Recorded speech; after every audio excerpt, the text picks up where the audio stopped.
समझते हैं थोड़ा सा अपने शरीर के अंदर जो रेस्पिरेटरी ट्रैक्ट होता है, रेस्पिरेटरी ऑर्गन्स जो इन्वॉल्व है हमारे रेस्पिरेशन में, उनके बारे में। आप 10 से 15% रेस्पिरेशन आप यहीं पे समाप्त कर सकते हो अगर आप ये जो 1 से लेकर के 9 तक नंबरिंग किया हुआ है इन सबको रट लो।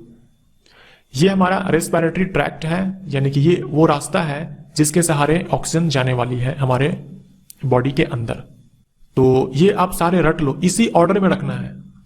ये ऑर्डर आपके लिए इंपॉर्टेंट है। ऐसा नहीं कि सबसे पहले आप नॉस्ट्रिल्स याद कर लोगे, फिर लैरिंग्स याद कर लोगे, फिर ब्रोंकाई याद कर लोगे, जो आपको आसान लगेगा पहले आप उसे याद कर लोगे। ऐसा नहीं, इसी ऑर्डर में आपको ध्यान में रखना है। अगर आप इसी ऑर्डर में ध्यान में रखोगे तो 10 से 15% आपका जो ये चैप्टर है ये समाप्त हो चुका है, आपने खत्म कर लिया हुआ है। तो हम जो सांस लेंगे ना, हम जो ऑक्सीजन लेंगे वो सबसे पहले नॉस्ट्रिल्स में पहुंचती है। जो आपका नाक का छेद है इसी को हम लोग नॉस्ट्रिल बोलते हैं। तो ऑक्सीजन सबसे पहले नॉस्ट्रिल में पहुंचेगी, उसके बाद जाएगी नेजल चैम्बर में। तो सिर्फ छेद ही नहीं है, उसके बाद क्या है, गुफा है। इस गुफा को हम लोग बोलते हैं नेजल चैम्बर या फिर नेजल कैविटी। तो ऑक्सीजन नेजल चैम्बर में पहुंचेगी, उसके बाद फेरिंग्स में जाएगी, ग्रसनी में, उसके बाद पहुंचेगी लैरिंग्स में, उसके बाद पहुंचेगी ट्रैकिया में, उसके बाद पहुंचेगी लंग्स में।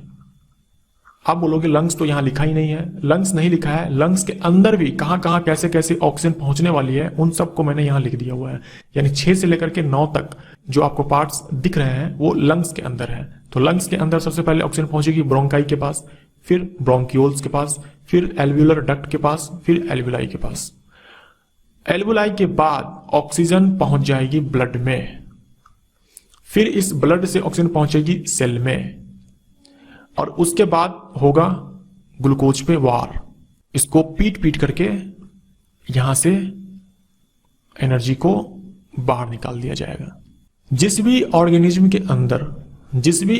के अंदर लंग्स हमारा श्वसन अंग होता है, वैसे तो श्वसन अंग ये सारे ही श्वसन अंग ही है, लेकिन जो मेन श्वसन अंग है, अभी हम लोग पढ़ेंगे कि एक श्वसन अंग के पास कौन कौन से गुण धर्म होते हैं, कौन कौन से खासियत होते हैं, उन सब के बारे में हम लोग पढ़ेंगे।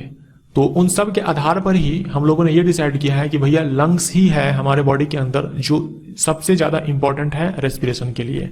तो जिसमें भी लंग्स सबसे ज्यादा इंपॉर्टेंट है रेस्पिरेशन के लिए, उस रेस्पिरेशन को हम लोग बोलते हैं पल्मोनरी रेस्पिरेशन, हिंदी में बोलते हैं फुफ्फुसीय